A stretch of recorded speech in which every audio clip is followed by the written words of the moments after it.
Hello student, आज अपना topic रहेगा प्रकाश संश्लेषण यानी फोटोसिंथेसिस।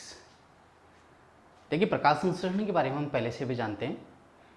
प्रकाश संश्लेषण की जो प्रक्रिया है हरे पेड़ पौधों के अंदर हमें देखने को मिलती है, जिसके अंदर हरे पेड़ पौधे सूर्य के प्रकाश और एंजाइमों की उपस्थिति में CO2 और H2 का उपयोग करते हुए ग्लूकोज या कार्बनिक पदार्थों का निर्माण अपनी बॉडी में करते हैं। इस प्रक्रिया को हम क्या कहते हैं? प्रकाश संश्लेषण कह देते हैं। यानी प्रकाश संश्लेषण एक प्रकार की हरे पेड़ पौधों में एक भोजन बनाने की प्रक्रिया हो जाती है, जिसके अंदर वो अपना फूड मटेरियल बनाते हैं। अब प्रकाश संश्लेषण की जो क्रिया है उसमें इसकी जो रिएक्शन है वो आ जाती है 6 CO2 plus 12 H2 is equal, ये जो क्लोरोप्लास्ट है उसकी उपस्थिति में हो रहा है ये काम। क्लोरोप्लास्ट यहाँ पर चाहिएगा आपको, और प्रकाश और एंजाइम, इन सब चीज़ों की यहाँ पर ज़रूरत पड़ती है। इनकी उपस्थिति में ये रिएक्शन होती है जिसमें हरे पेड़ पौधे CO2 और H2 का उपयोग करते हुए क्या बना देते हैं? ग्लूकोज का निर्माण यहाँ पर कर देते हैं। यानी C6H12O6 plus 6H2 plus 6O2, यानी अभिक्रिया के अंत में, यानी प्रकाश संश्लेषण के अंत में ऑक्सीजन जो है वो निकलती है। तो इस प्रकार से डेफिनेशन अपनी जो परिभाषा, इसमें जो इक्वेशन पड़ी है सामने, इसी के अंदर अपन देख सकते हैं कि हरे पेड़ पौधे, भाई हरे पौधे कौन होगी? क्लोरोप्लास्ट की उपस्थिति चाहिए अपन को। तो हरे पेड़ पौधे सूर्य के प्रकाश और एंजाइमों की उपस्थिति में CO2 और H2 का उपयोग करते हुए ग्लूकोज, यानी ये क्या बन गया? ग्लूकोज का निर्माण अपनी बॉडी में कर लेते हैं, जिसे हम क्या कह देते हैं? प्रकाश संश्लेषण कह देते हैं। और अंत में ऑक्सीजन गैस बाहर निकलती है।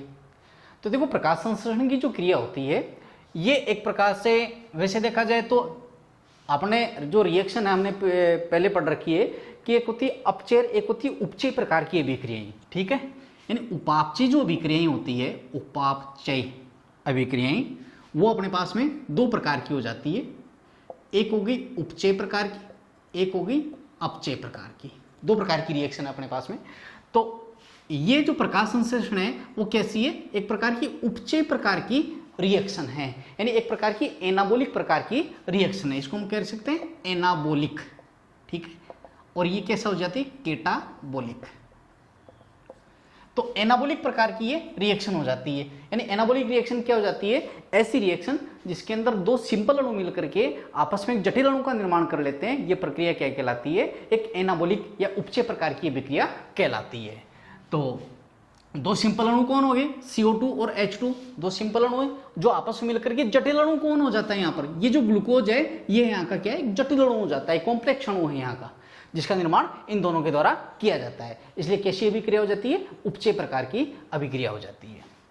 अब देखो, बात आती है कि भाई ऑक्सीकरण है या अपचयन प्रकार की अभिक्रिया।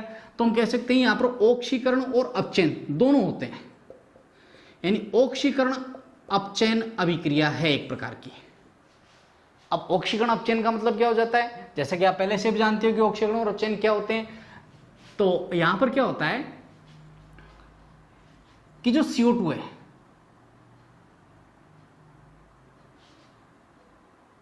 इस CO2 का तो अपचयन हुआ है और H2O का ऑक्सीकरण हो जाता है। तो ऑक्सीकरण और अपचयन प्रकार की ये रिएक्शन हो जाती है। अब बात आती है कि प्रकाश संश्लेषण में जो प्रकाश ऊर्जा है वो किस में कन्वर्ट की जाती है? भाई ये की जाती है रासायनिक ऊर्जा में कन्वर्ट की जाती है। देखो, प्रकाश ऊर्जा कौन सी हो गई? भाई सूर्य के प्रकाश का उपयोग यहां पर किया जा रहा है। और रासायनिक ऊर्जा कौन सी होगी? रासायनिक का मतलब केमिकल यहां पर बन रहा है, कौन? ग्लूकोज बन रहा है। भाई प्रकाश जो आ रहा है, लाइट आ रहा है, उस लाइट को किस में कन्वर्ट किया जा रहा है? केमिकल एनर्जी में कन्वर्ट किया जा रहा है, यानी एक रसायन का निर्माण किया जा रहा है। और ये जो रसायन है वही आगे जाकर के क्या देने जाएगा? एनर्जी देगा इनको। ठीक है। एनर्जी कैसे मिलेगी इसकी, वो तो आप जब हम आगे रेस्पिरेशन पढ़ेंगे उसके अंदर ये प्रोसेस आएगी। तो प्रकाश संश्लेषण में अपना उद्देश्य केवल इतना ही हो जाता है कि CO2 और H2 का उपयोग करते हुए यहाँ पर इन सब की उपस्थिति में ग्लूकोज बनाना है और अंत में O2 यहाँ से निकलेगी। अब देखिए यहाँ पर ये जो रिएक्शन है यानी प्रकाश संश्लेषण है, जिसके अंदर हमने क्या कहा है, जिसमें हमने कहा कि CO2 है, यहाँ पर H2O भी है, और दोनों यहाँ पर क्या हो रहा है कि क्लोरोप्लास्ट है ना, प्रकाश है, इन सब की उपस्थिति यहाँ पर चाहिए। तो इनकी उपस्थिति में यहाँ पर क्या बनाया जा रहा है, ग्लूकोज। ग्लूकोज क्या हो जाता है, यहाँ पर हम कह सकते हैं कार्बनिक पदार्थों का निर्माण किया जा रहा है, कार्बनिक पदार्थ यहाँ पर बन रहे हैं, और साथ में क्या निकल रही है भाई, ऑक्सीजन निकलेगी यहाँ पर, ठीक है। तो ये जो बात कही गई है ये अलग अलग वैज्ञानिकों के द्वारा अलग अलग ये बात कही गई है, क्योंकि प्रकाश संश्लेषण किसी एक अकेले वैज्ञानिक ने ये बात नहीं की कि पेड़ पौधों में प्रकाश संश्लेषण होता है और उसमें ऐसा ऐसा काम होता है। यहाँ पर क्या हो रहा है कि यहाँ पर हर चीज़ों को अलग अलग वैज्ञानिकों ने अलग अलग टाइम के अनुसार कही गई बातें हैं।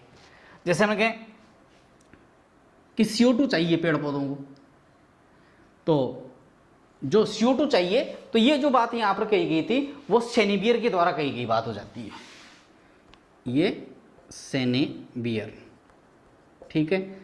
ये बात डी सेसर के द्वारा कही गई, ठीक है। और क्लोरोप्लास्ट की उपस्थिति चाहिए, तो ये किसने कही, ये ड्यूट्रोच ने कही थी ये बात, ड्यूट्रोच। प्रकाश की उपस्थिति चाहिए, तो ये इंजन होज, इसको इंजन हाउस भी कह देते हैं वैसे, इंजन होज, इसने एक बात कही। कार्बनिक पदार्थ बनते हैं, ये बात भी इंजन होज ने कही है, इंजन होज के द्वारा कही गई बात हो जाती है। और ऑक्सीजन निकलती है, ये बात प्रिस्टले ने कही है, ठीक है, प्रिस्टले ने कही ये बात, ये सेनेबियर हो गया यहाँ पर।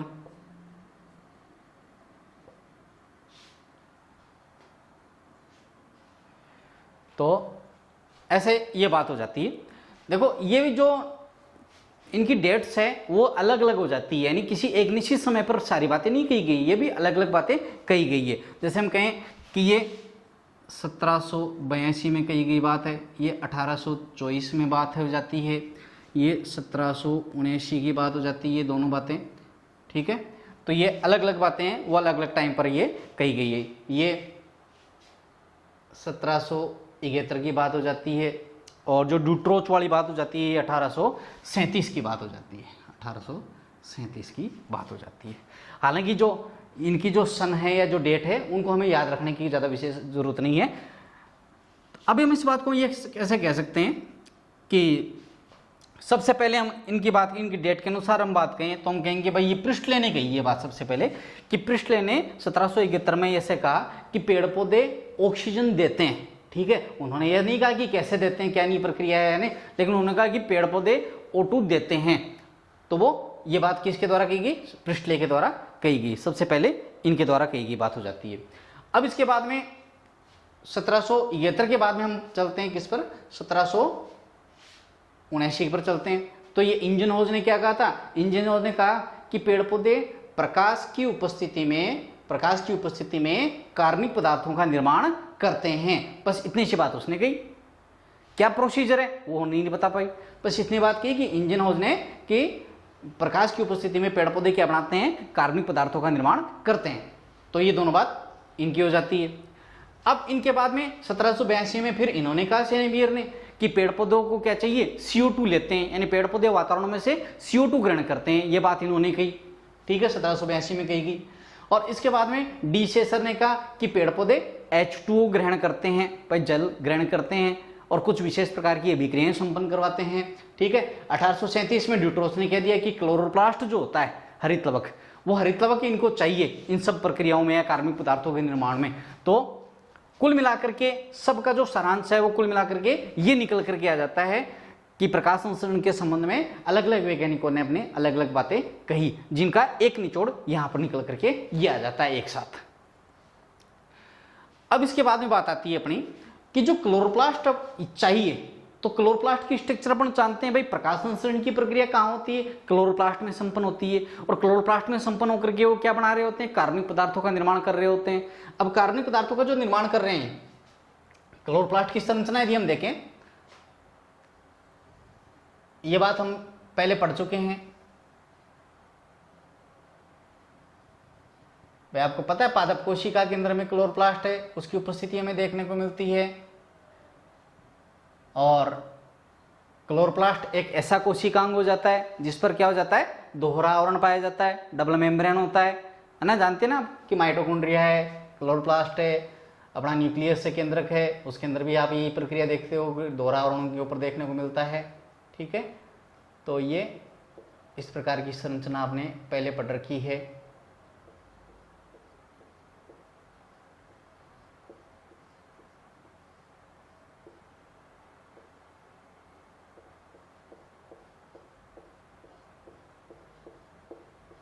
ये संरचना इसकी क्लोरोप्लास्ट की हो जाती है।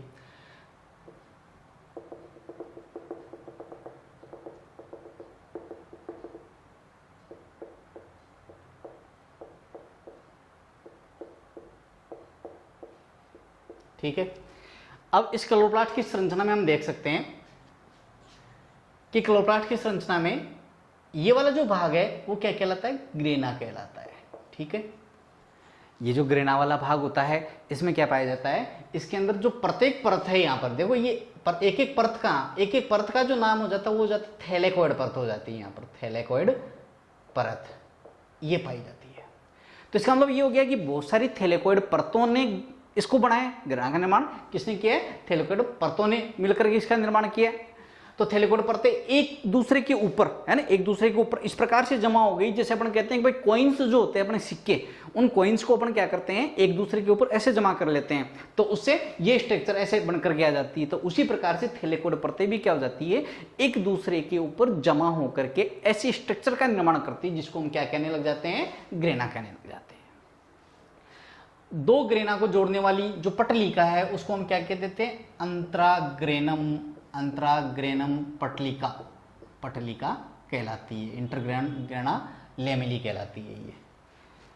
ये जो ग्रेना वाला पार्ट है, उस ग्रेना वाले पार्ट के ऊपर छोटे छोटे हमें कण भी देखने को मिलते हैं। ये जो छोटे छोटे कण है इनको अपन क्या कह देते हैं भाई, क्वांटासोम कह देते हैं, ये क्वांटासोम कहलाते हैं। ये जो क्वांटासोम होते हैं वास्तव में प्रकाश का जो अवशोषण करते हैं प्रकाश संश्लेषण के दौरान, इन क्वांटासोमों के द्वारा ही किया जाता है। इसलिए हम ये भी कह सकते हैं कि जो क्वांटासोम होते हैं वो क्या प्रकाश संश्लेषण की एक यूनिट भी कह सकते हैं हम इसको। क्वांटासोमों के द्वारा प्रकाश का अवशोषण किया जाता है, जो एक फोटोनों के रूप में किया जाता है, एक पैकेट के रूप में किया जाता है प्रकाश का अवशोषण। इसी प्रकार अब ये वाला जो पार्ट है इसका, यानी बहुत सारे ग्रेना वाले पार्ट दिखाई दे रहे हैं आपको, वो हम जानते हैं कि भाई इसके पास में खुद का डीएनए भी होता है यहाँ पर, है ना, और यहाँ पर 17 इस प्रकार के राइबोसोम भी इसमें देखने को मिलते हैं। तो अब ये वाला जो पार्ट है इसका, जो प्रोटीन युक्त पार्ट है इसका, वो क्या कहलाता है, वो स्ट्रोमा कहलाता है ना। तो हम ये मेन रूप से हम कह सकते हैं कि यहाँ पर मेन रूप से यहाँ पर इसके दो पार्ट हो जाते हैं, ग्रेना और स्ट्रोमा।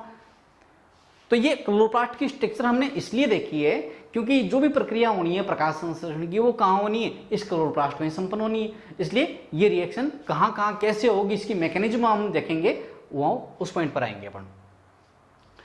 तो ये जो क्लोरोप्लास्ट है ये तो यहाँ का एक मुख्य वर्णक हो जाता है, यानी प्रकाश संश्लेषण में सबसे महत्वपूर्ण जिम्मेदारी इसी की होती है। इसके अलावा भी वर्णक होते हैं, है ना। तो हम उन पॉइंट पर आते हैं कि प्रकाश संश्लेषण के दौरान कौन कौन से पिगमेंट्स यूज में लिए जा सकते हैं, कौन कौन से वर्णक काम में आते हैं, उन पर आते हैं अपन।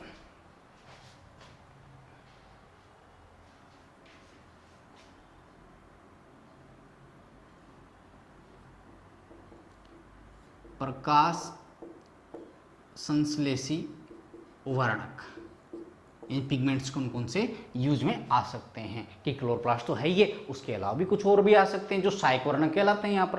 तो देखो प्रकाश संश्लेषण में सबसे पहला जो महत्वपूर्ण है वो तो आपको पता ही कि भाई क्लोरोप्लास्ट है, ये हो गया क्लोरोप्लास्ट। अब आपको पता है कि क्लोरोप्लास्ट के जो प्रकार होते हैं उनको हम क्या कहते हैं, क्लोरोफिल कहते हैं। ठीक है, क्लोरोफिल कह देते हैं। अब जो क्लोरोफिल है वो क्लोरोफिल कई प्रकार के हो जाते हैं, जैसे हम कह दिया कि chlorophyll A, chlorophyll B, CDE, bacteriochlorophyll, bacteriochlorophyll जो ए और बी प्रकार का हो सकता है। बैक्टीरियो विरिडिन है, बैक्टीरियो विरिडिन, ठीक है।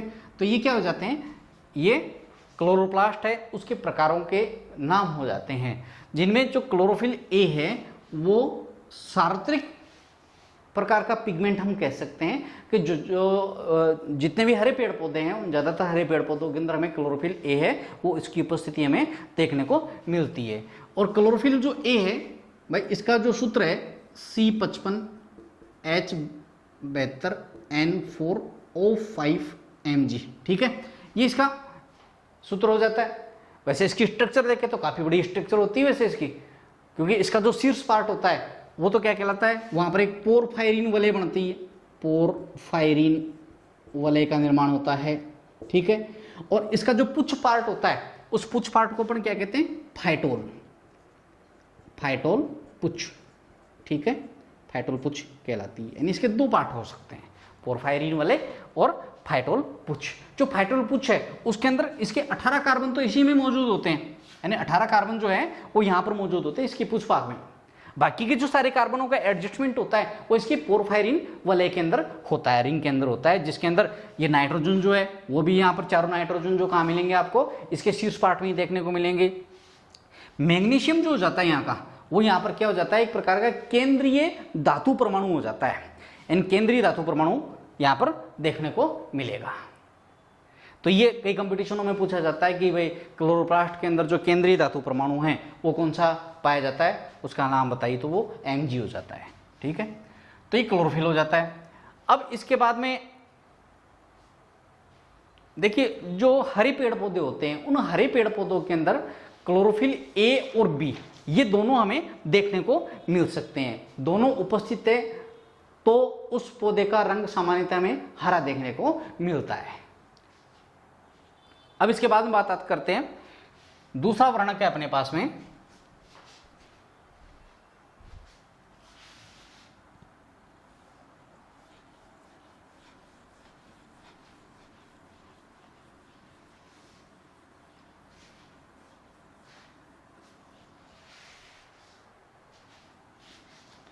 दूसरा वर्णक है अपने पास में कैरोटीनॉइड, ठीक है। ये वैसे कैरोटीनॉइड जो होता है बेकेनरोडर हो जाते हैं, बेकेनरोडर इन्होंने इसको सबसे पहले देखा था, इनकी खोज की थी। और ये जो कैरोटीनॉइड हो जाते हैं ये सहायक वर्णक कहला रहे हैं, यानी मुख्य वर्णक तो अपना क्लोरोप्लास्ट है ही है, उसके अलावा यहाँ पर जो सहायक वर्णक है वो ये हो जाता है। अब ये दो प्रकार का हो जाता है, एक तो हो जाता है कैरोटीन, एक हो जाता है जेंथोफिल, ठीक है।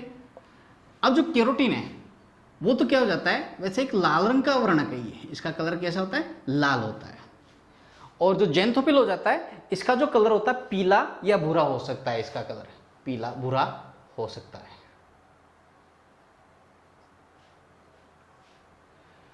जो कैरोटीन है उस कैरोटीन के भी अपने पास में प्रकार हो जाते हैं, जैसे अल्फा कैरोटीन है ना, बीटा कैरोटीन है, ये इसके प्रकार हो जाते हैं। जेंथोफिल है, जेंथोफिल के अंदर का अपना ल्यूटीन है, जियाजेंथिन है, ये इस प्रकार के वर्णकों को अपन शामिल कर लेते हैं, ल्यूटीन, जियाजेंथिन, है ना, ये हमें देखने को मिलते हैं। वैसे जो ल्यूटीन है ये ज़्यादातरों में देखने को मिलता है, और ये जो बीटा कैरोटीन है ये भी ज़्यादातरों में हमें देखने को मिलता है। अब तीसरा वर्णक जो अपने पास में हो जाता है वो हो जाता है फाइकोबिलिन्स, फाइकोबिलिन्स हो जाता है। अब फाइकोबिलिन्स जो हो जाते हैं ये सामान्यतः क्या होते हैं, लाल और नीलरित शैवालों के अंदर में देखने वाले वर्णक देखने को मिलते हैं, ये फाइकोबिलिन्स वाले। यानी किन किन में देखने को मिले, ये में लाल और नील हरित शैवालों में हमें देखने को मिले। फाइकोबिलिन्स जो जाते हैं दो प्रकार के हो गए, फाइको एरिथ्रिन और फाइकोसाइनिन, ठीक है, दो प्रकार के ये हो जाते हैं, तो फाइकोइरिथ्रिन और फाइकोसाइनिन।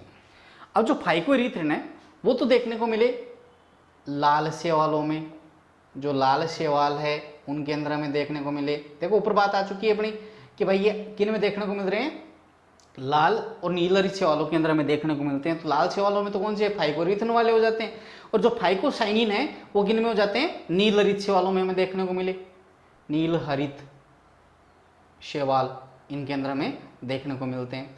नीलहरित शैवाल कह दो, है ना, बीजीए ब्लू ग्रीन एल्गी है ये, इनके अंदर हमें देखने को मिलते हैं। तो ये प्रकाश संश्लेषी वर्णक हो जाते हैं, पिगमेंट्स हो जाते हैं। तो मुख्य वर्णक तो कौन सा हो जाता है, क्लोरोप्लास्ट हो जाता है। और क्लोरोप्लास्ट में भी जो ए हो जाता है, क्लोरोफिल जो ए इसका जो प्रकार है वो ज्यादातरों के अंदर हमें देखने को मिला है, जिसका संरचना सूत्र तो ये हो जाता है। और वैसे इसकी स्ट्रक्चर देखें तो काफी बड़ी स्ट्रक्चर हो जाती है, जिसके अंदर इसका शीर्ष भाग तो क्या है, पोरफायरिन वलय का निर्माण करता है, और एक फाइटोल पूंछ होती है जिसमें 18 कार्बन व्यवस्थित रहते हैं। केंद्रीय धातु परमाणु Mg होता है यहाँ पर। और दूसरे जो है केराटिनोइड फाइकोबैलिन्स, ये क्या हो जाते हैं, ये सहायक वर्णक होते हैं। यानी सहायक वर्णक का मतलब यहाँ पर ये हो जाता है कि जिस प्रकार के प्रकाश का अवशोषण ये क्लोरोप्लास्ट है उससे नहीं हो पाया है, उन क्लोरोफिलों से नहीं हो पाया है, उनमें ये सहायता करते हैं, ये उन प्रकाश को ये अवशोषण करके कहाँ तक पहुंचाते हैं, क्लोरोप्लास्ट को देते हैं, इसलिए सहायक वर्णक ये कहलाते हैं। ठीक है, तो प्रकाश संश्लेषण क्या हो जाता है, प्रकाश संश्लेषण एक ऐसी अभिक्रिया है जिसके अंदर CO2 और H2 मिलकर के क्लोरोप्लास्ट और प्रकाश एंजाइमों की उपस्थिति में ग्लूकोज का निर्माण पेड़ पौधों में होता है, जिसे हम क्या कहते हैं, प्रकाश संश्लेषण कह देते हैं। एक प्रकार की भोजन बनाने की प्रोसीजर है। भाई ग्लूकोज तो अपनी बॉडी में भी बनता है, लेकिन अपन तो क्या करते हैं, भाई बाहर से खाना खाते हैं, खाने का डाइजेशन होता है, डाइजेशन होकर के अपनी बॉडी में ग्लूकोज या कार्बनिक पदार्थों का निर्माण होता है, फिर पहुंचता है पूरी बॉडी के अंदर। इनमें क्या होता है, इनमें वो चीज नहीं है, इनमें ये डायरेक्ट सनलाइट से ही क्या कर लेते हैं, सनलाइट की उपस्थिति में क्या कर लेते हैं, ये कार्बनिक पदार्थों का निर्माण अपनी बॉडी में कर लेते हैं।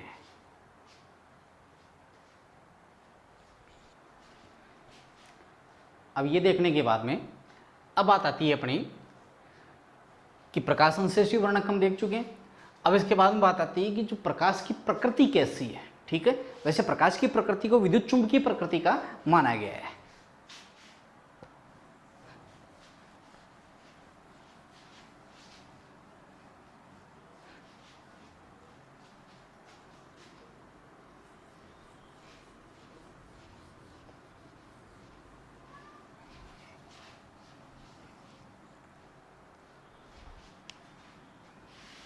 प्रकाश की प्रकृति,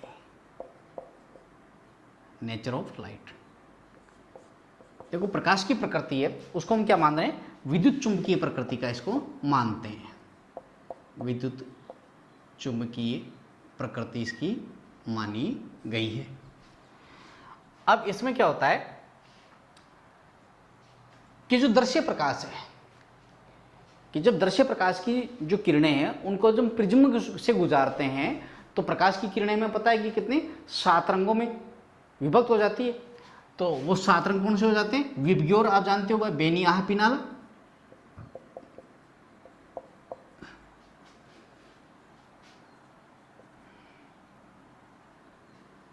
ठीक है, बेनी आह पिनाला या विबग्योर हम इसको कह देते हैं। तो 7 रंगों में विभक्त हो जाती है। अब ये जो 7 रंग है ना, तो 7 रंगों के अंदर हम इसको लिख सकते हैं, बैंगनी, नीला, बेनी, आ, है, पी, ना, ला। ठीक है, अब इसके अंदर जो तरंगदैर्घ्य है, भाई 7 रंगों में विभक्त हो गया, इन सभी 7 रंगों की जो तरंगदैर्घ्य है वो हमें अलग अलग प्राप्त होती है, एक जैसी नहीं है। इनकी जो तरंगदैर्घ्य है वो लगभग ऐसा कह सकते हैं कि 390 से 760 nm के बीच की होती है।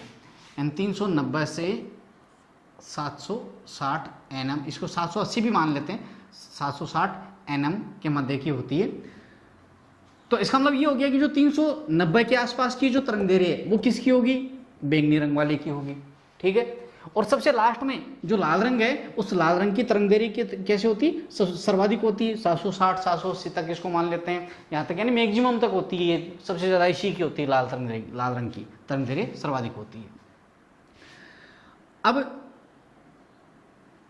इससे कम का क्षेत्र, भाई 390 से यदि कम का आ रहा है एरिया, वो तो क्या कहलाता है, वो प्रकाश कौन सा कहलाता है, वो यूवी कहलाता है, यानी पराबैंगनी क्षेत्र कहलाता है।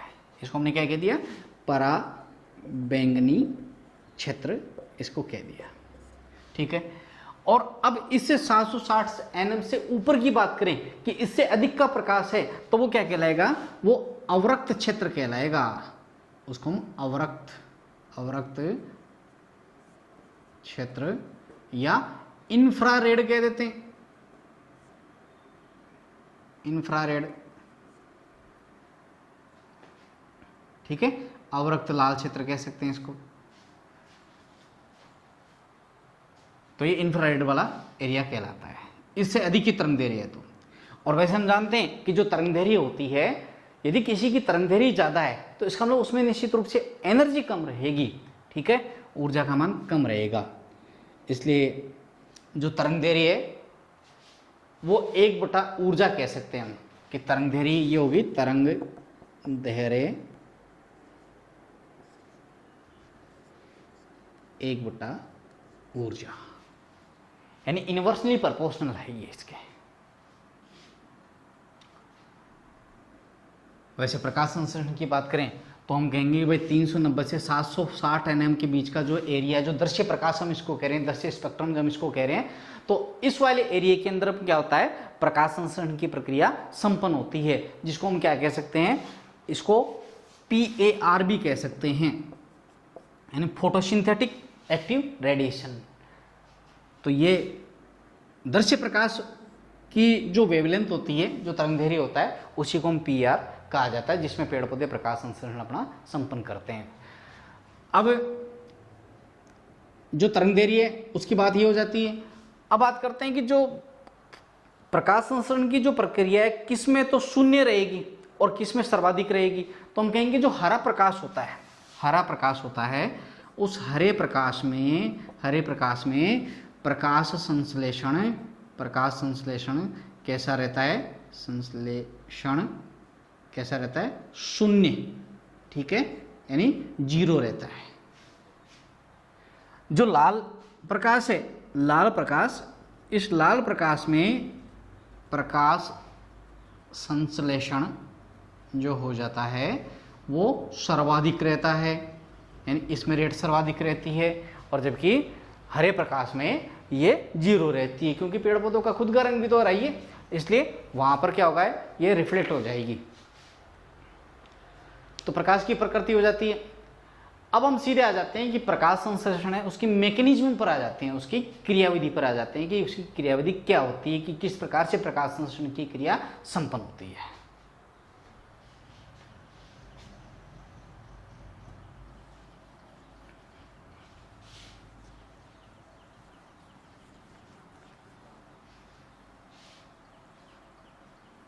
देखिए प्रकाश संश्लेषण का जो अपना उद्देश्य है, उद्देश्य क्या हो जाता है अपना, CO2 और H2O दोनों आपस में मिलकर के क्या बनाने, ग्लूकोज का निर्माण करना है इनको, और अंत में ऑक्सीजन निकलनी है। तो संपूर्ण जो क्रियाविधि है उसको अपन बांटते हैं, इसकी मैकेनिज्म, क्रियाविधि, इसको 2 भागों में बांटा गया है। प्रकाश संश्लेषण की संपूर्ण प्रक्रिया को 2 भागों में हम बांटते हैं। एक हो जाती है प्रकाशिक अभिक्रिया, ठीक है, प्रकाशिक कह दो, है ना, लाइट रिएक्शन कह दो, लाइट रिएक्शन। और दूसरी जो अभिक्रिया हो जाती है वो हो जाती है अप्रकाशिक अभिक्रिया हो जाती है। अप्रकाशिक, या इसको हमने क्या कह दिया, डार्क रिएक्शन कह दिया, अप्रकाशिक अभिक्रिया, ठीक है। तो प्रकाशिक और अप्रकाशिक 2 प्रकार की अभिक्रिया हो जाती है। वैसे प्रकाशिक अभिक्रिया को हम हिल अभिक्रिया भी, हिल रिएक्शन भी हम कह सकते हैं, ठीक है। जो प्रकाशिक अभिक्रिया, भाई सीधी सी बात है कि प्रकाशिक अभिक्रिया प्रकाश की उपस्थिति में संपन्न होगा ये काम, ठीक है। तो प्रकाश की आवश्यकता यहाँ पर रहेगी, प्रकाश की उपस्थिति में ये होता है ये काम।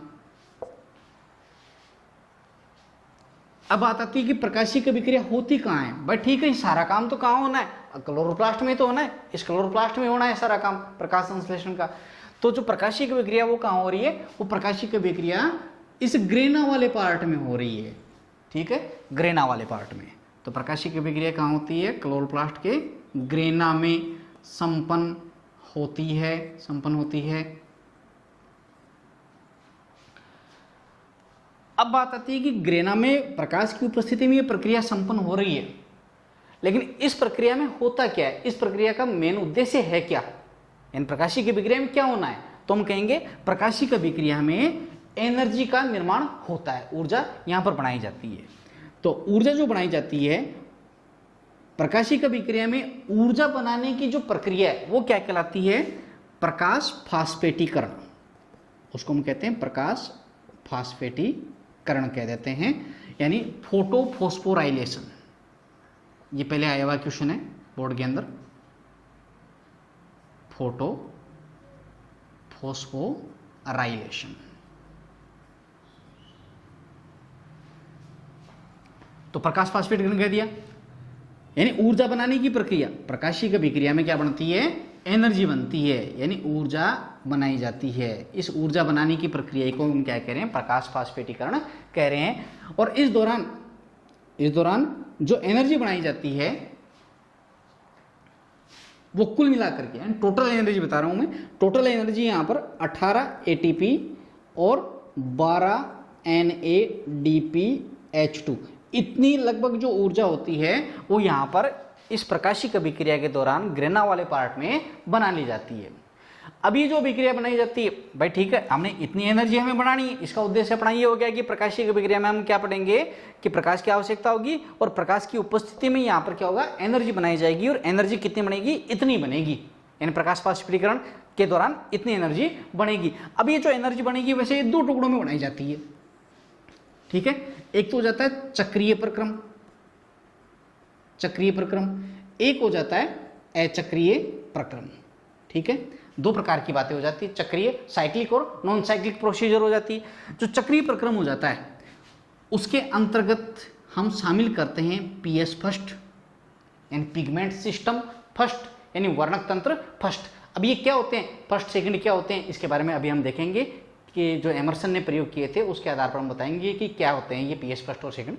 तो इसके अंदर चक्रीय प्रक्रम में क्या हो रहा है, PS फर्स्ट को शामिल किया जा रहा है, और जबकि इसके अंदर क्या किया जा रहा है कि PS फर्स्ट का जो कुछ पार्ट है वो भी शामिल होता है, और PS सेकंड का कुछ जो नया पार्ट होता है वो भी यहाँ पर शामिल होता है। यानी PS फर्स्ट और सेकंड दोनों इससे किसके हैं, अचक्रीय प्रक्रम के, और जबकि यहाँ पर अकेला PS फर्स्ट है वो यहाँ पर संपन्न होता है चक्रीय प्रक्रम में। देखो चक्रीय प्रक्रम होता क्या है, चक्रीय प्रक्रम में यहाँ पर क्या होता है कि जब सनलाइट यहाँ पर पड़ती है तो यहाँ पर क्या होंगे, इलेक्ट्रॉन उत्तेजित अवस्था में हो जाएंगे, और इलेक्ट्रॉन उत्तेजित अवस्था में पहुंच करके एक दूसरे इलेक्ट्रॉन ग्राहियों के पास होते हुए वापस साइक्लिक रूप से उसी के पास पहुंच जाते हैं जहां से वो निकले थे। इसलिए हम इसको क्या कह रहे हैं, ये साइक्लिक प्रोसीजर है, यानी चक्रीय प्रक्रम ये कहलाता है, जिसके अंदर हमने PS फर्स्ट को शामिल करते हैं। अब क्योंकि अपना मेन उद्देश्य क्या है, इतनी एनर्जी बढ़ानी है, दोनों सिस्टम में आपको इतनी एनर्जी बढ़ानी है। अब इतनी एनर्जी बढ़ानी है तो यहां पर क्या हो जाएगा कि जो साइक्लिक प्रोसीजर है, साइक्लिक जो प्रोसीजर हो जाता है उसके अंदर 2 ATP का निर्माण यहां पर होता है, 2 ATP एडेनोसिन ट्राइफॉस्फेट एनर्जी के रूप में। भाई अपनी सार्वत्रिक जो मुद्रा है एनर्जी के रूप में वो क्या है, ATP तो होती है, ATP के रूप में हम यूज में करते हैं एनर्जी को। तो 2 ATP है, और इधर जो चक्रीय प्रक्रम है उसके अंदर 1 ATP और 2 NADPH2, इतनी एनर्जी यहाँ पर बनाई जाती है। ठीक है, तो कुल मिलाकर के यहाँ पर चक्रीय और अचक्रीय प्रक्रम, देखो चक्रीय प्रक्रम तो कहाँ होता है, ये होता है भाई ग्रेना में ही होना है, उन्हें ये काम तो ग्रेना में होना है। इतनी एनर्जी प्रकाशीय अभिक्रिया कहाँ होती है, ग्रेना में ही तो होती है। अब ये जो ग्रेना है आपको पता है थैलेकोइड परत थी, ये थैलेकोइड परतों से मिलकर के बना हुआ है ग्रेना वाला पार्ट। तो इसको हमने कह दिया कि ये मान लो कि बहुत सारी थैलेकोइड परतें ये इस प्रकार से एक दूसरे पर जमा है, और ये पूरा क्या बन गया, ग्रेना बन गया, ये ग्रेना वाला पार्ट बन गया। तो प्रत्येक थैलेकोइड परत से ऊपर की तरफ, यानी ऊपरी साइड के ऊपर तो क्या होता है भाई, यहाँ पर साइक्लिक प्रोसीजर चक्रीय प्रक्रम संपन्न होगा। ठीक है, और जो इसके नीचे वाले पार्ट के अंदर भाई निचला हिस्सा कह सकते हैं इसका, तो उस नीचे वाला पार्ट में क्या हो गया भाई, अचक्रीय प्रक्रम संपन्न होता है। तो साइक्लिक और नॉन साइक्लिक जो प्रोसीजर होते हैं दोनों के दोनों होंगे तो ग्रेना में एक थैलेकोइड परत से ऊपर की तरफ होगा और एक थैलेकोइड परत से नीचे की तरफ होगा। ठीक है, इसलिए पोजीशन हमें पता होनी चाहिए कि कौन सी चीज कहाँ हो रही है। तो चक्रीय प्रक्रम के दौरान जो थैलेकोइड परत से ऊपर की तरफ होगा उसमें 2 एटीपी एनर्जी बनाई जा रही है और यहाँ पर 1 एटीपी बनाई जा रही है। अब देखो एक प्रक्रम में एक बार में एक टाइम में क्या होता है कि कुल मिलाकर के हम दोनों की बात करें तो कितनी होगी भाई, 2 तो इसके पास एटीपी है, 1 इसके पास एटीपी है, तो कुल मिलाकर के ये तो कितनी हो गई, ये हो गई 3 एटीपी हो गई कि नहीं, और 2 NADH2 हो गए, NADPH2 हो गए। ठीक है, इतनी एनर्जी तो वन टाइम में इतनी बनती है और ये संपूर्ण प्रक्रिया क्या होती है, 6 बार संपन्न होती है। इसलिए 6 बार, इसको संपूर्ण से हम क्या कर देंगे, 6 को गुणा कर देंगे इससे, तो कितनी हो गई भाई, 6 18 एटीपी है ना, और 6 दूनी 12 NADPH2, तो कुल मिलाकर के 18 एटीपी और 12 NADPH2 जो एनर्जी है वो यहाँ पर बना दी जाती है दोनों प्रक्रमों के द्वारा। ठीक है, तो ये तो प्रकाशिक जो अभिक्रिया हमने पढ़ी है, प्रकाशिक अभिक्रिया क्या है, अभी साइक्लिक और नॉन साइक्लिक प्रोसीजर तो हम देखेंगे कि कैसे हो रही है प्रक्रिया। ये तो केवल एक समझने के हिसाब से कि प्रकाशिक अभिक्रिया क्या होती है और उस प्रकाशिक अभिक्रिया का अपना उद्देश्य क्या है, उसका मेन उद्देश्य अपना क्या, हम क्या करने जा रहे हैं। हालांकि अपना मेन उद्देश्य तो ग्लूकोज का निर्माण करना है और प्रकाशिक अभिक्रिया हमें ये बता रही है कि ग्लूकोज का जो निर्माण है वो तो इधर होगा, अप्रकाशिक अभिक्रिया में होना है, वो तो जो स्ट्रोमा में संपन्न होती है। लेकिन उससे पहले अपन को क्या करना होगा, आपको ये इतनी एनर्जी बनानी होगी, 18 एटीपी और 12 NADPH2 एनर्जी आपको बनानी होगी और ये एनर्जी कहाँ होगी, प्रकाशिक अभिक्रिया में संपन्न होती है जो ग्रेना वाले पार्ट में संपन्न होता है। और इतनी एनर्जी 2 टुकड़ों में बनती है, चक्रीय और अचक्रीय प्रक्रम में। चक्रीय में PS फर्स्ट को शामिल करते हैं जिसमें 2 एटीपी और इसमें 1 एटीपी का निर्माण और 2 NADPH2 का निर्माण होता है। 6 बार होने के कारण ये इतनी एनर्जी यहाँ पर बना ली जाती है कुल मिलाकर के प्रकाशिक अभिक्रिया में।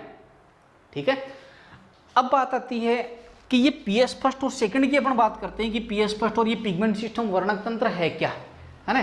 तो वर्णक तंत्र को पढ़ने से पहले अपन ये बात कहेंगे कि पिगमेंट सिस्टम से पहले अपने पास में एक एमर्सन के प्रयोग हो जाते हैं। ठीक है, वो पहले मैं आपको वो क्लियर करा देता हूं। एमर्सन के प्रयोग, एमर्सन के प्रयोग, ठीक है। ये जो एमर्सन के प्रयोग है, वैज्ञानिक हुआ है एमर्सन, और इन्होंने क्या किया था, क्लोरेला के पौधे पर प्रयोग किया।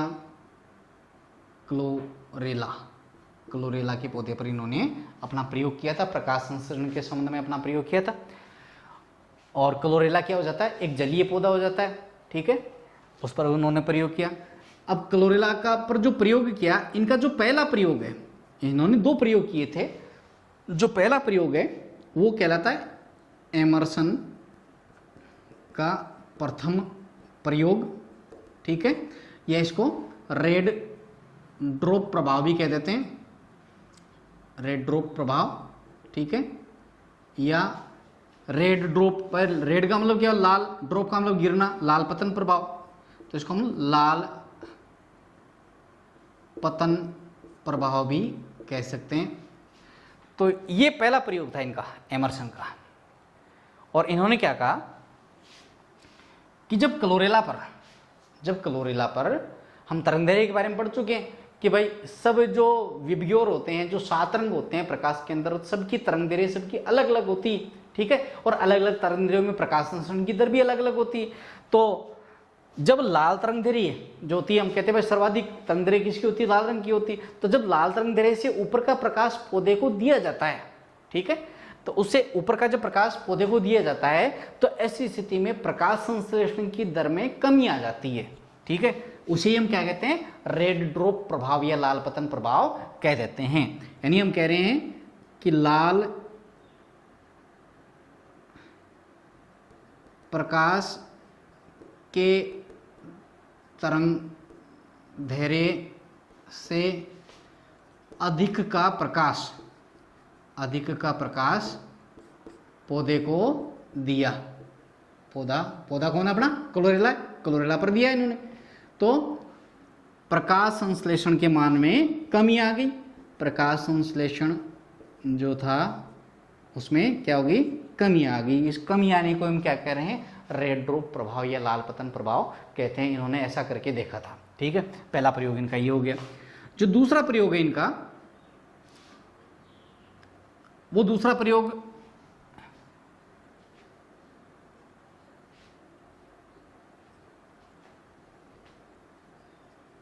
इसको हम कह सकते हैं एमर्सन का द्वितीय प्रयोग या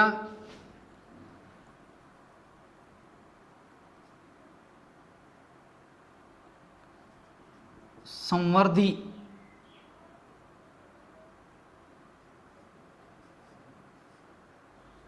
प्रभाव। ठीक है, या फिर इसको हम ये भी कह सकते हैं कि दो वर्णक तंत्रों के साक्ष्य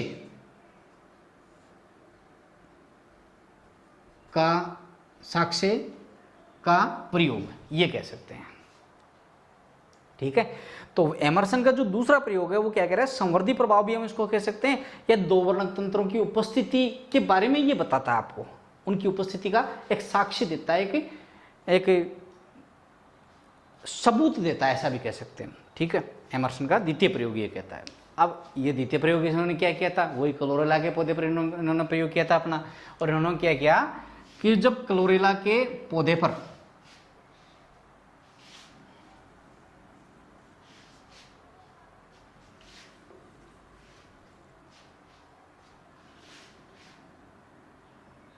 ये क्लोरेला का पौधा है, क्लोरेला, और इस क्लोरेला के पौधे पर जब 680 nm से कम का प्रकाश इस पर क्लोरेला पर डाला गया,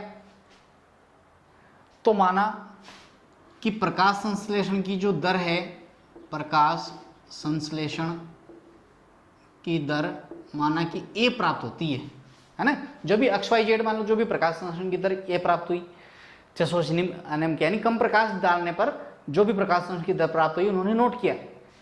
अब उन्होंने क्या किया, 680 nm से अधिक का प्रकाश डाला, ठीक है, क्लोरेला पर डाला, और प्रकाश संश्लेषण की जो दर है, प्रकाश संश्लेषण की जो दर है वो मान लो कि B प्राप्त हुई। ठीक है, अब इन्होंने क्या किया कि दोनों प्रकार का जो प्रकाश है 680 nm से कम का और अधिक का, दोनों का मिश्रित प्रकाश इस पर डाला, यानी मिश्रित प्रकाश इस पौधे पर डाला। तो डालने पर इन्होंने देखा कि भाई जब दोनों प्रकाश डालते हैं तो कम पर जो प्राप्त हुआ और अधिक पर जो प्रकाश संश्लेषण की दर प्राप्त हुई, अब यहाँ पर A प्लस B के योग के बराबर प्राप्त होना चाहिए था वो रिजल्ट। यानी यहाँ का जो रिजल्ट है वो कैसा प्राप्त होना चाहिए था अपन को, A प्लस B है वो हमें प्राप्त, इसका योग के बराबर प्राप्त होना चाहिए था, क्योंकि कम और अधिक का एक साथ दे रहे हैं। लेकिन ये क्या हुआ कि A प्लस B से भी ये अधिक का रिजल्ट हमें प्राप्त होने लग जाता है, जो हमें ये बताता है कि इसका मतलब ये हो गया कि पेड़ पौधों में दो प्रकार के पिगमेंट सिस्टम काम करते हैं, दो प्रकार के वर्णक तंत्र काम करते हैं। एक कम तरंग दैर्ध्य पर काम करता है और दूसरा अधिक तरंग दैर्ध्य पर काम करता है ना। इसलिए कम तरंग दैर्ध्य का प्रकाश मिलता है तो कम तरंग दैर्ध्य वाला जो वर्णक तंत्र वो ज्यादा सक्रिय हो जाता है, और अधिक का प्रकाश मिलता है तब वो अधिक वाला सक्रिय हो जाता है। लेकिन जब मिश्रित प्रकाश दिया गया तो दोनों वर्णक तंत्रों ने अपनी भूमिका अपेक्षाकृत अधिक निभाई, यानी अधिक सक्रियता से उन्होंने काम किया, और A प्लस B के योग के इससे भी अधिक हमें रिजल्ट प्राप्त हुआ। तो वो दो वर्णक तंत्रों की साक्ष्य का ये प्रमाण दे रहा है आपको, है ना। ये उपस्थिति इसका मतलब पेड़ पौधों के पास भी दो पिगमेंट सिस्टम होते हैं कि जो कम या ज्यादा पर अलग अलग प्रकार के, ऐसे नहीं कि भाई एक ही सिस्टम है जो कम पर भी काम कर रहा है और अधिक पर भी काम कर रहा है। तो ये क्या होता है, अलग अलग दो प्रकार के वर्णक तंत्र होते हैं जिनको हम क्या कह रहे हैं, PS फर्स्ट, ठीक है, और एक हो जाता है PS सेकंड। इन दो प्रकार के वर्णक तंत्र हो जाते हैं जिनको PS फर्स्ट और PS सेकंड कह देते हैं। जो PS फर्स्ट होता है वो तो पिगमेंट सिस्टम कह रहे हैं, वर्णक तंत्र, तो वर्णक तंत्र फर्स्ट या PS फर्स्ट तो क्या कहता है कि ये अधिक तरंग दैर्ध्य पर काम करता है, अधिक तरंग दैर्ध्य पर काम करेगा।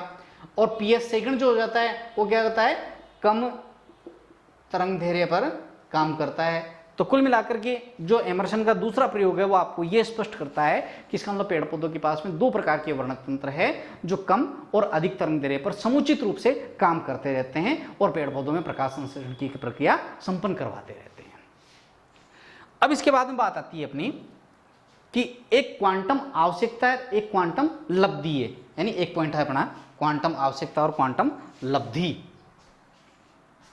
अभी अपन यही पढ़ रहे हैं, प्रकाशिक अभिक्रिया पढ़ रहे हैं, लेकिन उससे पहले के बीच के ये पॉइंट है उसको अपन पहले क्लियर कर लेते हैं। ये एमर्सन के जैसे प्रयोग हमने पहला और दूसरा देख लिया।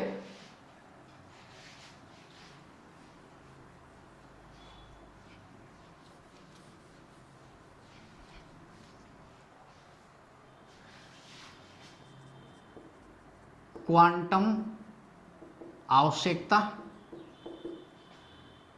और क्वांटम लब्धि, ठीक है। तो क्वांटम आवश्यकता और क्वांटम लब्धि देखो ये क्या कहती है कि हमने कहा था कि पेड़ पौधे क्या करते हैं कि जो अपना क्लोरोप्लास्ट है वो प्रकाश का अवशोषण करता है। अब जो प्रकाश का अवशोषण यहां पर किया जाता है वो कौन करता है? क्वांटासोमों के द्वारा। हमने अभी बात की थी कि क्वांटासोम जो है वो प्रकाश का अवशोषण करते हैं और प्रकाश का अवशोषण एक पैकेट के रूप में किया जाता है, यानी उस पैकेट में एक ऊर्जा का निश्चित मान होता है प्रकाश का, उसका वो अवशोषण करते हैं और उस पैकेट को हम क्या कहते हैं? फोटोन। फोटोन यानी इसका मतलब प्रकाश अवशोषित तो हो रहा है, लेकिन किस रूप में हो रहा है? फोटोनों के रूप में अवशोषित हो रहा है, ऊर्जा के पैकेट के रूप में अवशोषण किया जा रहा है क्वांटासोमों के द्वारा जो क्लोरोप्लास्ट में मौजूद होते हैं। तो ऐसा मान लो कि एक फोटोन के अवशोषण से, एक फोटोन अवशोषण से मुक्त होने वाली, प्रकाश संश्लेषण के दौरान मुक्त होने वाले ऑक्सीजन अणुओं